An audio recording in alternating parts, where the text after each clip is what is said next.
नमस्कार, आप देख रहे हैं जवाब तो देना पड़ेगा और आपके साथ में विजेंद्र सोलंकी। धर्मो रक्षति रक्षितम, यानी कि जो धर्म की रक्षा करता है ईश्वर उसकी रक्षा करता है। लेकिन धर्म मंदिरों से क्या जोड़ दिए जाएं और क्या सनातन बोर्ड उनकी रक्षा के लिए उस रक्षते के तौर पर काम करेगा जिसकी मांग की जा रही है? क्योंकि क्या मंदिरों के संरक्षण का अंतिम विकल्प सनातन बोर्ड है? क्या मंदिरों से सरकारों का अधिकार खत्म होना चाहिए और सनातन बोर्ड के जरिए अखाड़ों के पास ये अधिकार आने चाहिए? वैसे तो सनातन बोर्ड की मांग काफी लंबे वक्त से की जा रही है, लेकिन महाकुंभ में इस बोर्ड के मसौदे पर तमाम अखाड़े एक मत हैं और एक मत के साथ इसको अखाड़ों के परिषद से पास कराकर सरकार को भेजा जाएगा ताकि सरकार कानून बनाकर सनातन बोर्ड के प्रारूप और उसके कार्यों को निर्धारित कर सके। लेकिन कहा जा रहा है कि बोर्ड के निर्माण से मंदिरों का दोहन, मंदिरों पर कब्जा और मंदिरों में धांधली रुकेगी और मंदिरों के संरक्षण के साथ साथ वेद शिक्षा को बढ़ावा मिलेगा। तो क्या सनातन बोर्ड के जरिए ही धर्म की रक्षा होगी? क्योंकि हमारा धर्म कहता है धर्मो रक्षति रक्षिता।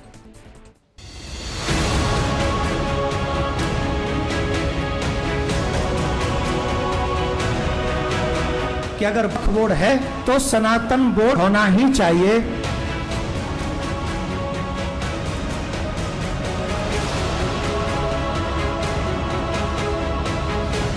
और धर्म की सेवा धर्माचार्यों के हाथ में होनी चाहिए।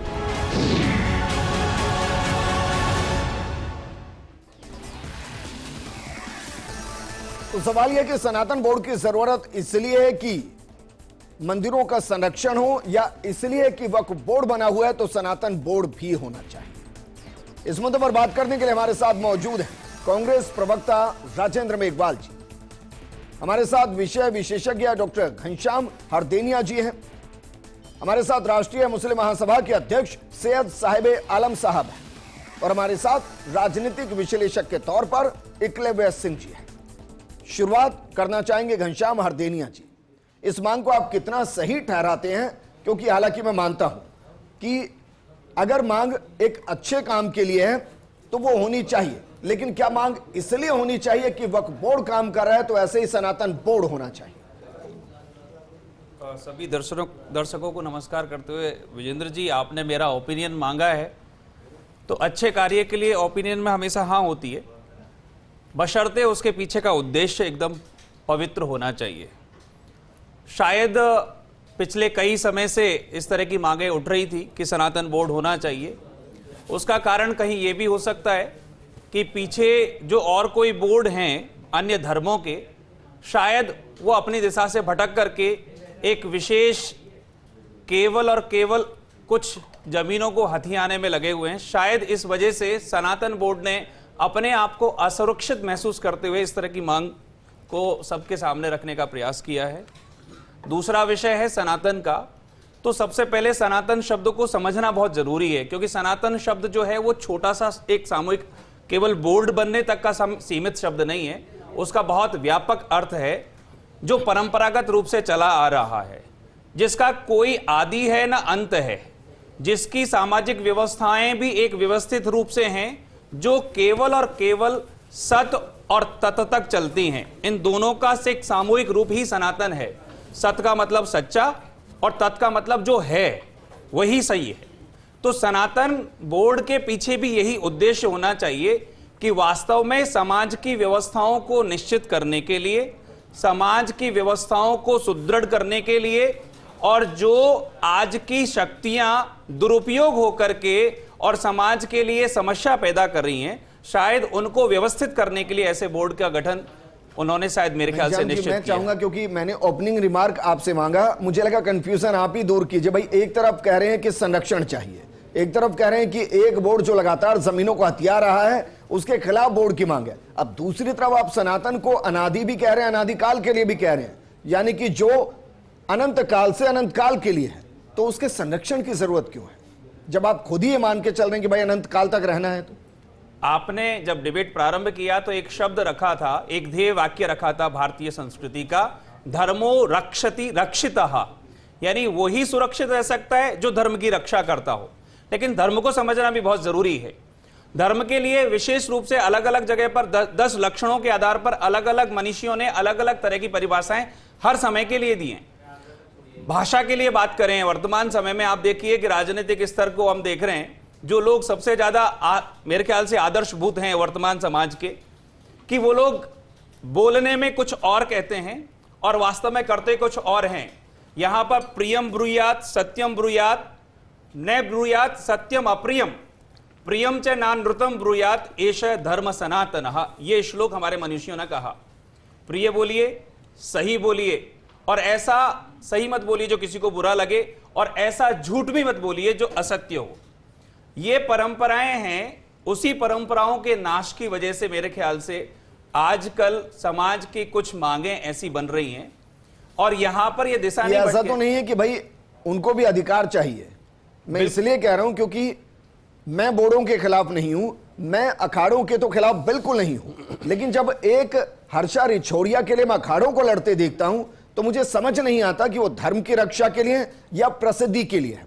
मैं किसी सेलिब्रिटी को अचानक से किसी अखाड़े से अचानक से महामंडलेश्वर बनते हुए देखता हूं तो मुझे समझ नहीं आता कि ज्ञान क्या वाकई में प्रसिद्धि के पीछे चल रहा है, कि प्रसिद्धि अगर आगे है तो ज्ञान को दरकिनार एक बार के लिए किया जा सकता है। इसलिए मेरा सवाल है, और एकलव्य जी यही सवाल आपसे है, भाई अगर संरक्षण के लिए एक अच्छा काम है, एक अच्छे बोर्ड का गठन, तो सबको स्वागत करना चाहिए, मुझे नहीं लगता कि कोई आपत्ति होगी।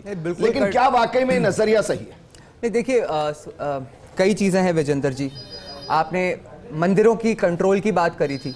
लगभग करीब 3 लाख मठ और मंदिर हैं जो कि सरकार के नियंत्रण में हैं। कोई मस्जिद, मज़ार या चर्च तो नहीं है।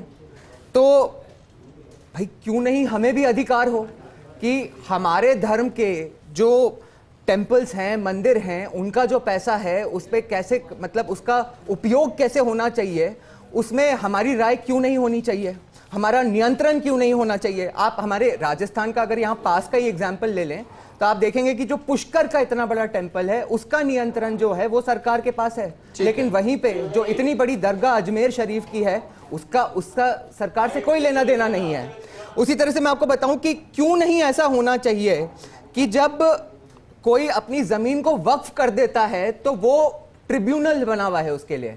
तो ये काशी मथुरा का जो केस है वो क्यों ऐसे रेगुलर कोर्ट्स में चलना चाहिए? क्यों ना एक सनातन ट्रिब्यूनल बने उस सनातन बोर्ड के अंडर और उसमें चले। मैं ये भी पूछना चाहूंगा कि अगर कोई ये कह देता है कि क्योंकि यहां पे बाबर का घोड़ा घास खाता था इसलिए ये जमीन वक्फ की है, तो हम क्यों ना बताएं कि प्रभु श्री कृष्ण कहां गए थे, प्रभु श्री अपने राम कहां गए थे, तो उसके हिसाब से भी हम बताएंगे। देखिए ओवरऑल मेरे हिसाब से विजेंद्र जी एक चीज समझना जो बहुत आवश्यक है वो ये है कि भारत में जब तक सनातन है तभी तक यहां पे लोकतंत्र है, तभी तक यहां पे महिलाओं को एक तरह से जिस तरह के वो कपड़े पहनना चाहती हैं उसकी आजादी है, लोगों को अपने विचारों की आजादी है। जहां बोर्ड तक ही रहना चाहूंगा। आप ये कह रहे हैं कि मंदिर फिर तय करेंगे कि क्या पहनना है? नहीं, मंदिर तय नहीं करेंगे, सनातन बोर्ड क्या सनातन बोर्ड तय करेगा? वक्फ बोर्ड थोड़ी ना तय करता है, वक्फ बोर्ड थोड़ी ना तय करता है कि किसको क्या कपड़े पहनने। यहां तक तो मैं समझ रहा हूं कि चलिए आप ये कह रहे हैं कि या तो सब कुछ सरकार के अधीन हो जाए या फिर उनके धर्म के हिसाब से सारी चीजें उनके अधीन हो जाए। आप ये कह रहे हैं? मैं क्या कहना चाह रहा हूं कि सनातन बोर्ड जिस तरह से वक्फ बोर्ड में ज्यादातर जो वहां के मेंबर्स हैं वो इस्लाम के ही होते हैं, इस्लाम मजहब को मानने वाले होते हैं, उसी तरह से सनातन बोर्ड में भी जो वक्फ ट्रिब्यूनल में जो जज होगा वो भी सनातनी होगा और वो डिसाइड करेगा कि काशी मथुरा अयोध्या में क्या होना चाहिए। तो मतलब अब ये कह रहे हैं कि भाई कानून वानून की जरूरत है नहीं जी? आप ये कह रहे हैं कानून वानून की जरूरत नहीं है। अब जो इस तरीके के डिस्प्यूट हो वो उनके अपने अलग से कोर्ट हो, वो उनको तय कर ले। नहीं, कोई हाई कोर्ट ना जाए, कोई सुप्रीम कोर्ट ना नहीं, आज भी और पैरेलली एक व्यवस्था चाहते हैं, वक्फ बोर्ड के पैरेलली व्यवस्था चाहिए। एग्जैक्टली ये आपने जो बाद में जो बात छेड़ी कि भाई काउंटर करने के लिए, जैसे जिस तरह ऐसा थोड़ी है कि वक्फ भी अगर कोई डिसीजन ले लेता है तो उसकी अपील हायर कोर्ट में नहीं हो सकती। तो उसी तरह ये जो बीच में एक जो उनको एक तरह से बफर दिया हुआ है उसी बफर की तरह वो बफर हमारे पास भी होना चाहिए। आपको लग रहा है कि धर्म की रक्षा, सनातन की रक्षा मंदिरों पर कंट्रोल के लिए है या आपको लग रहा है पॉलिटिकल है?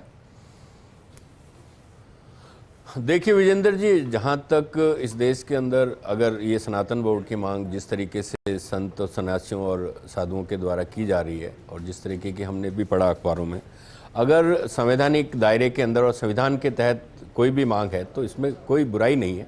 लेकिन निश्चित रूप से अगर इसका कोई पॉलिटिकल एजेंडा है या कोई जिस तरीके का कोई अलग मतलब मोटिव है तो वो वास्तव में चिंताजनक होगा, क्योंकि हिंदुस्तान का जो संविधान है वो आपको डाइवर्सिटी, इक्वलिटी और इंक्लूसिवनेस का एक पूरा फ्रेमवर्क है जिसके अंदर विविधता, समानता और समग्रता है, तो वो सभी को समाहित करके चलता है। तो निश्चित रूप से देश के अंदर जो भी बोर्ड बने या कानून बने तो वो देश के संविधान से संचालित हो और कानून से संचालित। राजेंद्र जी, ये तो आप भी मानते हैं कि अगर किसी बोर्ड का निर्माण सेंटर से होगा तो वो तो संसद के माध्यम से ही होगा और तो कोई ऑप्शन ही नहीं है। नहीं, ऐसा है विजेंद्र जी कि अभी जिस तरीके का अभी देश के अंदर महाकुंभ चल रहा है और हर 12 साल में महाकुंभ का आयोजन होता है, तो जिस तरीके से महाकुंभ के अंदर जैसे एक बात है कि ये तो सनातन का आयोजन है, तो निश्चित रूप से सनातन के जो संत हैं या शंकराचार्य हैं या जो हमारे अखाड़ों के बड़े मठाधीश हैं या जो महामंडलेश्वर हैं उन्हीं की तस्वीरें होनी चाहिए। लेकिन दुर्भाग्य से हम वहां देख रहे हैं कि वहां पर सिर्फ 2 लोगों की तस्वीरें दिखती है, एक तो प्रधानमंत्री की और दूसरे उत्तर प्रदेश के मुख्यमंत्री की। तस्वीर और दिखती है जहां पे लोग कहते हैं कि ये जो जहां पे प्रयागराज में जो महाकुंभ हो रहा है वो जमीन भी वक्फ की है। ये तस्वीर भी हमें दिखाई दी है, आपके चैनल पर ही दिखाई दी है। मैं बीच में नहीं बोला, आप बाद में बोलिए। नहीं सर, मैं बस वो बता रहा था कि दूसरी तरफ की तस्वीर है। मैं सिर्फ इतना कहना चाहता हूं कि सरकार का देखिए सनातन का आयोजन है, सनातन करे, सनातन उसमें और भी कोई मांग करे आने वाले समय में क्या धर्म की बेहतरी के लिए हो सकता है। और सबसे बड़ी बात है ना कि हम तो सभी धर्मों की बेहतरी चाहते हैं, न केवल सनातन की, न केवल मुसलमानों की, न केवल ईसाइयों की, न केवल किसी की भी, वो सभी की, क्योंकि हिंदुस्तान उससे कोई भी मुझे नहीं लगता कि इसे कोई डिनाई करेगा। लेकिन मेरा सवाल बस वैसे ही है कि जब वक्फ बोर्ड का निर्माण किया गया, क्या उस दौरान ख्याल लिया है कि भाई एक सनातन बोर्ड का भी निर्माण हम कर दें? देखिए मेरी बात, अगर आप वक्फ को और सनातन बोर्ड को अगर समानता करेंगे तो मेरे ख्याल से इसके लिए तो एक अलग से आपको डिबेट ही रखनी पड़ेगी, क्योंकि इन दोनों में कोई समानता नहीं है, इन दोनों में बिल्कुल भी कोई समानता नहीं है। और आज का विषय यह है कि भाई सनातन बोर्ड की कैसे नहीं है सर? नहीं है, बिल्कुल भी नहीं है। बताइए। मैं कह रहा हूं नहीं है, मैं जब ये कह रहा हूं नहीं है तो आप साबित कर दीजिए है। मैं कह रहा हूं नहीं है, अगर ये कह रहे नहीं है, बिल्कुल भी नहीं है, डिबेट चाहिए। मैंने अगले 5 मिनट आपको दिए, बताइए कैसे? सुन लीजिए मेरी बात सुन लीजिए। इस देश के अंदर 300 से अधिक 300-400 सालों तक मुगलों का साम्राज्य रहा, उसके बाद में करीबन 200 सालों तक अंग्रेज भी रहे, लेकिन इस देश का जो बहुसंख्यक समुदाय है वो आज भी उसी स्थिति में। लेकिन जिस तरीके से बरगला के लोगों को भ्रमित किया जा रहा है, जिस तरीके से आज जो मैं देख रहा हूं कि ये व्यावसायिक लोग बात की आपने। अब बताइए, जब वक्फ बोर्ड बना तो वक्फ बोर्ड के पेटे में कितनी जमीन थी? देखिए, आज बिना तथ्यों के कोई बात करना बेईमानी होगा। मैं आपको कह रहा हूं ना, बिना, चलिए छोड़ दीजिए, सुन लीजिए ना, अभी कितनी है वक्फ बोर्ड के पास जमीन? मैं क्या कह रहा हूं, मेरे पास इसका तथ्य नहीं है, लेकिन मैं आपको बता रहा हूं। तो वक्फ कोई थोड़ी क्या संपत्तियों का वक्फ करना सबसे बड़ी जमीन है सर। देखिए ये सिर्फ और डिफेंस रक्षा समझ लीजिए, सुन लीजिए रेलवे विजेंद्र और जी, तीसरा वक्फ। सुन लीजिए विजेंद्र जी, पाकिस्तान का पूरा क्षेत्रफल है ना, उससे ज्यादा जमीन है। नहीं, ऐसा नहीं है। ये एक तरीके का झूठ है जो लगातार किसी ना किसी माध्यम से फैलाया जा रहा है। हकीकत यह है कि वक्फ जब संपत्ति की जाती है तभी वक्फ बोर्ड के अंडर में आती है। अगर उस वक्त कितनी थी और जैसे नहीं, ऐसा नहीं है, देखिए ऐसा नहीं है। बहुत ही ऐसे हैं सुन लीजिए, जहां 1500 साल पुराने कृष्ण जी के मंदिर होने के बावजूद वहां वक्फ हो गया पूरा का पूरा गांव, जबकि वहां सिर्फ एक मुस्लिम परिवार रहता है। देखिए विजेंद्र जी, मेरे ख्याल से ये तथ्य, इन बातों को कोई औचित्य नहीं है। अगर आपके पास ऐसा कोई तथ्य है तो उस पर अलग से उस पे आप अलग से डिबेट रख सकते हैं।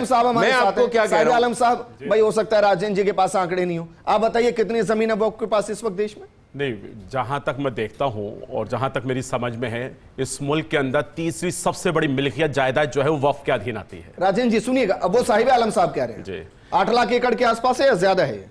सर इससे ज्यादा ही होगी, इससे भी ज्यादा है जी। और ये जब वक्फ बोर्ड बना था तब कितनी थी? उस वक्त कम थी, लेकिन जब धीरे धीरे आकलन हुआ, सरकारों के गठन हुए, बीते एक दशक में लगभग ये 2 टाइम्स हो गई है। ये सच है ना सर? बिल्कुल सही है, इसीलिए संशोधन की मांग बार बार उठी है और आज जब संसद के अंदर इसको लेकर के कानून बनाए जाने की मांग उठी और संशोधन की मांग उठी, तो कई धड़ों ने इसका विरोध भी किया, कई लोग इसके पक्ष पे भी आए। लेकिन इसमें मैंने आपके चैनल पे जब ये डिबेट हुई थी तब भी मैंने आपके माध्यम से ये कहा था कि इसमें बगैर पक्षपात किए स्टेक होल्डर्स की राय लेकर के अगर आप रायशुमारी से काम करेंगे तो यकीनन वक्फ संशोधन का जो बिल है वो जनता और आवाम के हित में जाएगा। बिल्कुल जाएगा, लेकिन इसमें राजनीति नहीं होनी चाहिए। बिल्कुल। मैंने एक कटाक्ष किया था कि राजनीति नहीं होनी चाहिए। अगर भारतीय जनता पार्टी के अंदर राजनीति के परिप्रेक्ष्य में अगर इस बिल को लाना चाह रही है तो इसका विरोध किया जाएगा। क्योंकि हमने जब प्रोग्राम किया था तो हमने ये भी किया था कि भाई 8 लाख एकड़ से ज्यादा जमीन होने के बावजूद उस पर रेवेन्यू ना के बराबर है। बिल्कुल। और मुस्लिम वेलफेयर के लिए कुछ नहीं हो रहा है, जबकि उस जमीन का बहुत ज्यादा कुछ हो कहीं सकता है। तक कोई अधिकार, कोई राइट्स, कोई ऐसी जमीनों के अंदर फायदे या मुआवजे के रूप में कहीं ऐसा नहीं मिला है जो कि मिलना चाहिए था। इसीलिए इसका विरोध हुआ और कोई लोग इसके पक्ष में भी आए। ठीक बात है। अब आते हैं सनातन बोर्ड पर। जी सर। क्या इससे कुछ भी लेना देना है किसी का? अगर एक सनातन बोर्ड की मांग उठती है और उसके जरिए मंदिरों का संरक्षण होता है, उसके जरिए जो पैसा अर्जित हो रहा है उसके जरिए वेद शिक्षा दी जाती है, या फिर स्कूल खोले जाते हैं, अस्पताल खोले जाते हैं, फिर कुछ और कार्य होते हैं, क्या इससे देश में किसी को खतरा या कुछ ऐसा नुकसान जिसको लेकर किसी को परेशान होना चाहिए? नहीं सर, इसमें किसी को कोई खतरा नहीं है। अभी जैसा कि आपने कहा, मैं सुन रहा था कई अपने पूर्व वक्ताओं को कि जैसे अभी कहा गया कि धर्म रक्षति रक्षिता, यानी कि अपने धर्म की रक्षा करने का जो है अधिकार है, तो ये अधिकार तो मुसलमानों को भी होना चाहिए, सिखों को होना चाहिए, ईसाइयों को होना चाहिए। जब हम इस देश के अंदर बात करते हैं कि सनातन जो है वो अनादिकाल है, तो वही सनातन की खूबसूरती भी है कि वो कहता है वसुदेव कुटुंबकम, यानी कि पूरा विश्व जो एक कुटुंब के समान है। तो हम भी उसी में जद में आते हैं, तो हमसे भेदभाव क्यों? जब आप सनातन बोर्ड की मांग करते हैं तो फिर वक्फ बोर्ड की शक्तियों को निहित करने की मांग क्यों उठती है? मैं कहता हूं कि सनातन बोर्ड का गठन कर दीजिए, स्वागत करता हूं मैं इसका दिल से। और लेकिन मैं ये कहता हूं कि कानून बनाने का जो अधिकार है वो देश की सर्वोच्च संसद को है। तो फिर 27 तारीख को धर्म संसद के रूप में जो बुलाया जा रहा है, तो वहां इसके आयोजन की जरूरत क्या है? क्या इसके पीछे राजनीति है? अगर मैं ये कहता हूं कि मोह और मोक्ष की जो प्राप्ति का जो एक साधन बनता है महाकुंभ, वहां अगर साधु और जो हमारे विद्वान आए हुए हैं तो उनको धर्म की राजनीति में घसीटने की क्या जरूरत है? सर आप बना दीजिए ना। नहीं है सर, नहीं तो नहीं है ना, नहीं है ना। मैं वही कहना चाह रहा हूं, धर्म संसद की जरूरत कहां आती है? मैं बताऊं क्यों सर होती आई अनादिकाल से धर्म संसद। तो मैं ये कहता हूं कि इतने पावन पर्व को आप राजनीति से क्यों जोड़ रहे हैं? अमृत स्नान आपने सुना होगा जी, छोड़ दीजिए। मंथन सुना? बिल्कुल सुना है। मंथन से जहर भी निकलता है, अमृत भी निकलता है। तो सर करिए ना, निकलता है ना मंथन की तो जरूरत है, जो संसद होती है उसके जो फैसले होते हैं वो आदिकाल के लिए होते हैं, आगे के लिए होते हैं कि भाई जो आगे घट चुका है। आप समझिए, विरोध नहीं है सर। कैसे नहीं? संसद का मतलब क्या है? मैं ये कह रहा हूं संसद लोकतांत्रिक संसद क्या है मतलब? तो जहां प्रभुजन बैठकर अच्छे के लिए फैसला करें उसको संसद कहते हैं सर। तो सर आप एक काम कीजिए ना, हम भी जो है बैठकर बात करें ना, तो ये जब भी एक सब संसद हो बैठ सकती करके फैसला करेंगे तो देश के 100 करोड़ लोगों के लिए फैसला क्यों? बिल्कुल होगा। देश के बाकी के 30 करोड़ लोगों के लिए फैसला क्यों नहीं होगा सर? एक देश है, एक कानून की मांग करते हैं तो एक कानून बना दीजिए। बहुत अच्छे सर, तो बोलिए वक्फ बोर्ड को डिसॉल्व कीजिए। समर्थन करता हूं। बोलिए वक्फ बोर्ड को डिसॉल्व कीजिए और सनातन बोर्ड की जो अधिकार सनातन बोर्ड को दिए जाए वही अधिकार मुस्लिम पर्सनल लॉ बोर्ड को दिए जाए। सर सवाल यहाँ ये है, इंटरेस्टिंग चीज है कानून हो, एक कानून हो, मैं पहले से समर्थन करता हूं। अरे सर इंटरेस्टिंग चीज है, बिल्कुल। मांग ये है कि जो वक्फ बोर्ड को अधिकार दिए गए वो सनातन बोर्ड को दिए जाए। दे दीजिए। शक्तियों को निहित करने के लिए जब बात आती है, पर कतरने की जब बात आती है, तो संसद के अंदर जब ये कानून बनाया जाएगा सनातन बोर्ड का, तो सनातन बोर्ड को जो शक्तियां दी जाएंगी, हिंदुओं को उसके मालिकाना अधिकार दी जाएंगे। वहां कोई पादरी या सिख नहीं होगा या कोई ईसाई नहीं होगा, वहां कोई तिरुपति में कोई डीएम नहीं होगा। लेकिन मैं ये कहता हूं वही अधिकार मुसलमानों को भी दे दी जाए। बराबर का कानून बना दीजिए। अगर सनातन बोर्ड नहीं बनता है तो वक्फ बोर्ड को डिसॉल्व कर दीजिए। नहीं क्यों कर दीजिए? बनाइए सनातन बोर्ड। अरे सर कमाल कर रहे हैं, बनाइए ना। मैं समर्थन कर रहा हूं। कह रहे हैं जो अधिकार उधर दिए जाए इधर भी दें। मैं कह रहा हूं सनातन बोर्ड नहीं चाहिए देश को, ये वक्फ बोर्ड भी नहीं चाहिए देश को। और मुझे नहीं चाहिए लेकिन सनातनियों को चाहिए। आपको मुझे नहीं चाहिए लेकिन सनातनियों को सनातन बोर्ड चाहिए। मैं ये कह रहा हूं, नहीं सुनिए सोलंकी साहब, मैं ये कह रहा हूं वसुदेव कुटुंबकम की बात करता हूं, तो आप सनातन बोर्ड को जब ताकत दे रहे हो वही बोर्ड को दे दीजिए। इसका सॉल्यूशन आज निकल गया है ना। आज यूसीसी इस देश के एक राज्य में ऑलरेडी इंप्लीमेंट कर दिया गया है। हटाओ सनातन बोर्ड, मत बनाओ वक्फ का, जैसा कि आपने सजेस्ट किया, वक्फ को भी हटाओ और यूसीसी का कानून जो सबको समानता से देखता है, समरसता बढ़ाता है, उसको पूरे देश में लागू करो। अच्छा सुझाव, मैं भी समर्थन कर रहा हूं साहिब आलम साहब का इसके लिए। यूसीसी जो उत्तराखंड में मेरे हिसाब से आज 27 तारीख से शायद लागू होने जा रहा है। हरदेनिया जी, ये अच्छा समर्थन है भाई। एक देश एक निशान, एक पहचान, एक संविधान, एक कानून, है ना सर? तो उसी को रखिए। अगर साहिब आलम साहब ये कह रहे हैं कि जो शक्तियां आप सनातन बोर्ड को देना चाह रहे हैं वो वक्फ बोर्ड को चाहिए, तो मैं कह रहा हूं सनातन बोर्ड की जरूरत नहीं, वक्फ बोर्ड को भी डिसोल्व कीजिए। बिल्कुल, निश्चित रूप से शायद मेरे ख्याल से यही समाधान है, क्योंकि आपने ये सारी कहानियां पीछे भी सुनी होंगी कि जब एक व्यक्ति को जब ज्यादा शक्तियां दे दी जाती हैं तो उनका दुरुपयोग होने लग जाता है। जिस तरह से संसद के अभी वर्तमान के जो परिसर है उस क्षेत्र पर भी अधिकार होने लगा। संसद जो पूरे देश का एक केंद्रीभूत है, आत्मभूत है, अगर उसके ऊपर कब्जा कर लिया गया तो ये तो वही शतरंज के एक राजा को अटैक करने वाली स्थिति हो गई कि राजा को गिरफ्तार कर लिया तो बाकी सारी सेना फेल, वही वाली स्थिति है। अगर इस तरह की जमीनों को हड़पने की शक्तियां अगर किसी एक बोर्ड को मिली हुई है तो उसके खिलाफ मेरे ख्याल से दूसरे बोर्ड को उतनी ताकत मिलनी चाहिए, या फिर दोनों को ही। नहीं, लेकिन पहले इतनी ताकत नहीं थी। वक्फ बोर्ड की होड़ में बनाया जा रहा था सर भाई, पहले इतनी ताकत नहीं थी अगर मैं गलत नहीं तो, लेकिन शायद यूपीए 2 के दौरान एक संशोधन हुआ, बिल्कुल, उसके बाद ये ताकतें निहित हुई। मेरे ख्याल से यहाँ सबसे जो बड़ी मांग है, क्योंकि सरकारें बदलती रहती हैं, क्योंकि मानसिक परिवर्तन होता रहता है। आज लोभ प्रलोभ की संख्या ज्यादातर है, लोग जो है वो उसी अशिक्षा के कारण लोभ प्रलोभ में ज्यादा फंसे हुए हैं। सरकारें जब समानता की होती है, उसी विचारधारा की होती है, तो शायद मेरे ख्याल से इस तरह के जो अनैतिक कार्य हैं उनको रोकथाम करने की शक्ति मिल जाती है समाज में। लेकिन जब सरकारों विपरीत विचारधारा की होती है तो उसको उस समय पर एक बोर्ड की ऐसी जरूरत होती है। शायद इसी वजह से ये जो बोर्ड के, सनातन बोर्ड के गठन करने वाले जो नुमाइंदे हैं उन लोगों ने इस तरह से मेरे ख्याल से विचार रखा होगा। लेकिन सरकारों की विचारधारा होती है, पास ऐसी ताकत क्या है? सरकारों की विचारधारा होती है या संवैधानिक विचारधारा होती है? सरकारों की आजकल की तो विचारधारा ही है। आपने देखा है वर्तमान समय में आप सनातन जो भी बोर्ड गठित हो रहा है, सरकारों की विचारधारा ही सही चल रहा है। एक सरकार जो है एक पर्टिकुलर क्या वाकई में एक काउंटर है? क्योंकि आप कह चुके भाई ये काउंटर है, लेकिन काउंटर से काम थोड़ी ना चलेगा। अगर देश में एक कानून से देश चलना है तो एक देश कानून से चले, उस हिसाब से तो वक्फ बोर्ड को लेकर जो फैसले होने चाहिए बोर्ड करेगा। हालांकि संसद में अलग से जेपीसी इसको लेकर काम कर रही है, लेकिन अगर सनातन बोर्ड नहीं तो वक्फ बोर्ड भी नहीं। फिर बिल्कुल, आप देखिए विजेंद्र जी, ये जरूरी क्यों है, इसी के कॉन्टेक्स्ट में आपको एक फैक्ट बताता हूं इंटरेस्टिंग। यूपीए की सरकार में जिस दिन यूपीए 2 की सरकार, जब उसका मतलब एक तरह से कार्यकाल अंत होने वाला था, जिस दिन इलेक्शन अनाउंस हुए उसके एक दिन पहले यूपीए 2 ने दिल्ली की 123 prime properties Delhi Waqf board के नाम कर दी।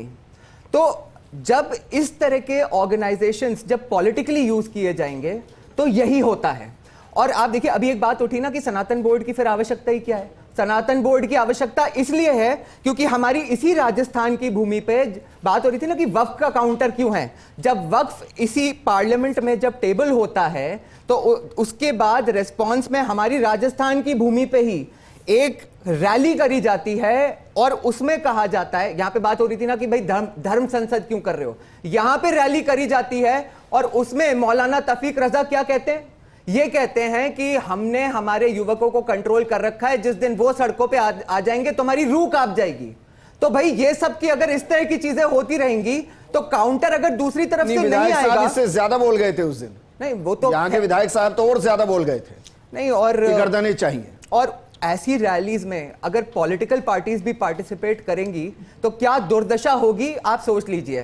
तो पर्पस बड़ा सिंपल है, समानता, समरसता, चाहे वो दोनों को एलिमिनेट करके और यूसीसी लागू करके आए, और या फिर उसके काउंटर में शायद उसका ये भाई मैं सीधा सवाल कर रहा हूं क्योंकि दर्शक समझते नहीं है। आप ये कह रहे हैं कि वक्फ बोर्ड जितनी तेजी से जमीनों का अधिग्रहण कर रहा है उसको रोकने के लिए सनातन बोर्ड की जरूरत है, आप ये कह रहे हैं? ये एक मेरे हिसाब से ये एक पाथवे है, क्योंकि जब ये काउंटर पेश होगा तो जो हमने आज डिस्कशन किया वो बात आएगी कि भाई या तो ये हो और या फिर दोनों ही नहीं हो। एक मिनट राजेंद्र मेघवाल जी, अगर एक बार के लिए मानकर चलिए सनातन बोर्ड को लेकर कोई प्रस्ताव संसद पर टेबल किया जाता है तो कांग्रेस समर्थन में रहेगी या विरोध में रहेगी? सर देखिए विजेंद्र जी की जहां तक धर्म संसद से अगर ऐसा कोई प्रस्ताव आता है और उसके बाद में वो प्रस्ताव हमारी संसद में जाता है, लोकसभा और राज्यसभा में जाता है, तो निश्चित रूप से ये तो प्रस्ताव आने के बाद ही बात की जा सकती है कि भाई क्या आता है, क्या उसके अंदर प्रावधान रहते हैं। सनातन बोर्ड के तो पक्ष में ही है ना? नहीं, पक्ष में मैं आपको क्या कह रहा हूं कि within the preamble of our constitution कुछ भी अगर होता है तो हमें कोई आपत्ति नहीं है, कोई ऐतराज। बोर्ड भी तो उसी के अधीन है। मैं क्या कह रहा हूं आपको, मैं आपको देखिए, सनातन बोर्ड भी वहीं से होगा। आप इनकी दोनों की जब तुलना करते हैं तो मेरे ख्याल से उसका वो मोटिव खत्म हो जाता है। क्योंकि अभी हम सनातन बोर्ड की बात कर रहे हैं, क्योंकि वक्फ बोर्ड के लिए अलग से डिबेट रख लीजिए, अभी सनातन बोर्ड की बात कर रहे हैं। चलिए, तो मैं सनातन आपसे पूछता हूं, सनातन बोर्ड की जरूरत आपको क्यों महसूस होती है? मुझे कहां से महसूस हो रही है? मैं तो कह रहा हूं ये तो मतलब जरूरत भाई, नहीं है। आप समझिए ना। देखिए मैं इस देश का नागरिक हूं, मेरे लिए धर्म एक निजी आस्था का विषय है। मेरे लिए धर्म कोई प्रदर्शन की विषय नहीं है कि मैं जगह जगह जाके अपने आप को कहूं कि नहीं साहब मैं ये हूं वो हूं। मैं किसी भी धर्म का हूं चाहे, लेकिन मैं उसका प्रदर्शन नहीं करूंगा। मैं सिर्फ इतनी सी बात कह रहा हूं कि भाई आज तो सर फिर वक्फ बोर्ड क्या सोच के साथ बनाया गया था? सोच बस वैसे ही पूछ रहा हूं। विजेंद्र जी, आपकी सुई अटक जाती है बार बार। अरे मैं सर, तो मैं सिर्फ जानना चाह रहा हूं भाई। मैं सिर्फ आपको कह रहा हूं सनातन बोर्ड आपको की, देखिए हम तब सनातन करेक्ट बोर्ड किया। की बात। भाई मैंने करेक्ट किया ना, आप कह रहे थे नहीं इतनी वक्त के पास पैसे। मैं क्या कह रहा हूं, करेक्ट नहीं किया ना। मैंने बताया कि भाई है जमीन इतनी। तो वो कौन सा कोई पत्थर की लकीर खींच दी उन्होंने? मैं क्या कह रहा हूं, उन्होंने कौन सी पत्थर की लकीर खींच दी? वो कुछ भी नहीं है। मैं आपको कह रहा हूं ना कि अगर सुन लीजिए बोर्ड के पास। मैं क्या कह रहा हूं आपको, आप सुन लीजिए ना मेरी बात। मैं आपको कह रहा हूं कि जिस दिन आप वक्फ बोर्ड की कोई डिबेट रखें, कृपा करके मुझे बुला लीजिए। उस दिन मैं तथ्यों के साथ आपकी हर बात का जवाब दूंगा। लेकिन आज सनातन बोर्ड की जो बात कर रहे हैं हम उस पर कर रहे हैं। मैं फिर बार बार एक ही बात कह रहा हूं कि संवैधानिक दायरे के अंदर अगर कुछ भी इस देश के अंदर होता है तो किसी को कोई आपत्ति नहीं है। और बात संतों सन्यासियों की और उनकी है, तो हमें संतों सन्यासियों और शंकराचार्यों की वो बातें भी हमें सुननी चाहिए कि यही सरकार थी पिछली, जो बीजेपी की सरकार केंद्र में थी और बीजेपी की सरकार वहां पे थी। तो कोरोना काल के अंदर संगम के तट के ऊपर हजारों लोगों की जो मतलब लाशें ऐसे मिट्टी के अंदर दबी थी, उनके ऊपर से वो चादरें उठाई गई थी। तो वहां पे मेरे ख्याल से कोई भी सनातनी या कोई भी संत या कोई भी शंकराचार्य इस बात को कभी अप्रूव नहीं करेगा। और मेरा आपके इस चैनल के माध्यम से एक अपील है कि वास्तव में अगर धर्म संसद के अंदर यह प्रस्ताव आता है तो वहां पर एक निंदा प्रस्ताव यह भी होना चाहिए कि जिस तरीके से मतलब हजारों लाखों लोगों की लाशों के साथ में बदसलूकी हुई थी, उसके लिए भी एक प्रस्ताव पारित होना चाहिए। और उन सरकारों को जिम्मेदार ठहराया जाना चाहिए जो सरकारें उन लाशों की बेकदरी के लिए जिम्मेदार है। राजेंद्र मेघवाल जी, तो एक प्रस्ताव ये भी तो पास हो जाना चाहिए कि भाई हमने एक धर्म के लिए अलग से बोर्ड का गठन कर दिया। नहीं, ये हमारी गलती रही। में जो हुआ वो होता ही नहीं। एक मिनट, अगर तभी भी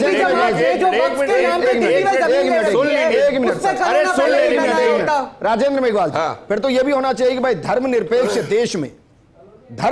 देश में एक धर्म आधारित बोर्ड का गठन किया हमने, इसको लेकर भी एक निंदा प्रस्ताव आना चाहिए। मैं क्या कह रहा हूं, नहीं आना चाहिए क्या? वो मतलब धर्म संसद देश की संसद है क्या? ये आप प्रस्ताव भारत की संसद के लिए करें तो समझ में आता। आप मतलब धर्म संसद के अंदर जयपुर के अंदर एक जाजम सजाकर देखिए पूरे देश को चुनौती दी जाती है, आपके विधायक मौजूद रहते हैं, तब मुद्दा नहीं होता है। दोनों को विजेंद्र जी मिक्स मत कीजिए। दोनों अलग अलग विषय, बताइए ना, दोनों अलग अलग विषय, धर्मनिरपेक्ष देश में दोनों को मिक्स मत कीजिए। आपका जो मोटिव है सनातन बोर्ड को लेकर, आप उसी पे रहिए। उसके अलावा इधर उधर की बातें करेंगे तो मेरे ख्याल से कोई फायदा नहीं कि तुम्हारी रूह कांप जाएगी। अमीन कागजी जी और अरे तो कानूनी कार्रवाई करो ना, तो कानूनी कार्रवाई करो ना। चूड़ियां क्यों पहन रखी है आप लोगों ने? फिर बात करते हो, बार बार मुद्दा बनाते हो, ये हो गया वो हो गया। कानूनी कार्रवाई करो। अगर कोई संविधान के अंदर जाके काम करता है मुझे चाहिए तो साहिब आलम साहब, मुझे प्रोग्राम क्लोज करना है। एक तो सनातन बोर्ड की अच्छी मंशा के साथ अगर गठन होता है तो हर कोई वेलकम करेगा, इसमें कोई दो राय है ही नहीं।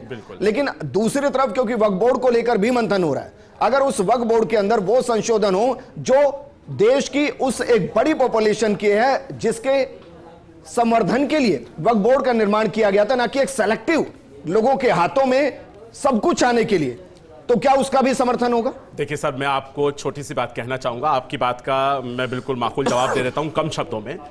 इससे पहले भी एक बात उठी थी कि अजमेर शरीफ की गरीब नवाज की जो दरगाह है वो इनकी पर्सनल प्रॉपर्टी। मैं बता दूं कि वो केंद्र के अधीन आती है। आपको मालूम होना चाहिए वहां बाकायदा चेयरमैन चुना जाता है, जो राष्ट्रपति द्वारा मनोनयन होता है, वो केंद्र के अधीन आती है। दूसरी बात यह कि वक्फ बोर्ड की जितनी भी संपत्तियां हैं वो वक्फ की जायदाद को सीमित करके उनका फायदा जनता को पहुंचाने के लिए बनाया गया था। ये कोई मुस्लिम बोर्ड नहीं है जो आप कह रहे हैं कि वक्फ बोर्ड का गठन क्यों कर दिया गया था। लेकिन सुनिए सर, मैं वही कह रहा हूं, संशोधन और बिल जो आ रहे हैं आगे चल के फायदा हो सकता है। दूसरी बात यह, देवस्थान मंत्रालय को जो पावर दिए गए थे, या मुस्लिम पर्सनल लॉ बोर्ड या हिंदू बोर्ड बिल को जो पावर दिए गए थे, ऐसे बोर्डों के गठन किए गए थे। आज वो समय नहीं है कि हम किसी पे नुक्ताचीनी करें। मैं ये कहता हूं कि अगर होड़ में सनातन बोर्ड बनाया जा रहा है तो मत बनाइए, आस्था का सम्मान कीजिए। सनातनियों को सम्मान देने के लिए अगर बोर्ड बनाया जा रहा है तो मैं स्वागत करता हूं। लेकिन आप वक्फ बोर्ड के ऊपर यह मत कहिए कि इसकी शक्तियां निहित करी जाएंगी। अरे उसकी शक्तियां निहित करने के लिए आर्टिकल 14 ही बहुत है, वो उसको अधिकार देता, उसको राइट्स देता। हम और आप कौन होते हैं? हम के संविधान से ऊपर है। और प्रधानमंत्री जो है, प्रधानमंत्री सिर्फ एक जात, एक धर्म, एक विशेष का नहीं होता है, प्रधानमंत्री पूरे देश के लिए है। आर्टिकल 14 क्या आपको अधिकार नहीं देता? फिर बिल्कुल देता है, बिल्कुल देता है, सबको देता है। तो मैं वही कह रहा हूं कि हम सब इसकी साथ में आएंगे। क्या प्रधानमंत्री इस देश के शुक्रिया हमारे साथ जुड़ने के लिए। राजेंद्र मेघवाल जी आपका भी शुक्रिया, घनश्याम जी और एकलव्य जी आपका भी शुक्रिया। धर्म संसद सर्वोपरि है धर्म के अनुसार, और वहां से वो जहर भी निकलता है जो मंथन के दौरान अमृत पाने के लिए होता है। और क्या वाकई में धर्म संसद, जिसमें चारों शंकराचार्य 13 अखाड़े मौजूद हों, और वो अगर एक फैसला लेते हैं तो क्या उस फैसले को धर्म की रक्षा के लिए संसद से पारित होना चाहिए? ये सरकारों को तय करना है। लेकिन हां, हमारा धर्म कहता है धर्मो रक्षति रक्षितम्। नमस्कार।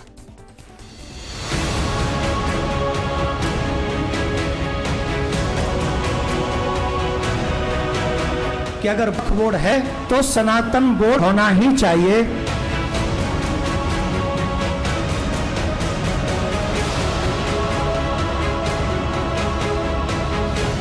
और धर्म की सेवा धर्माचार्यों के हाथ में होनी चाहिए।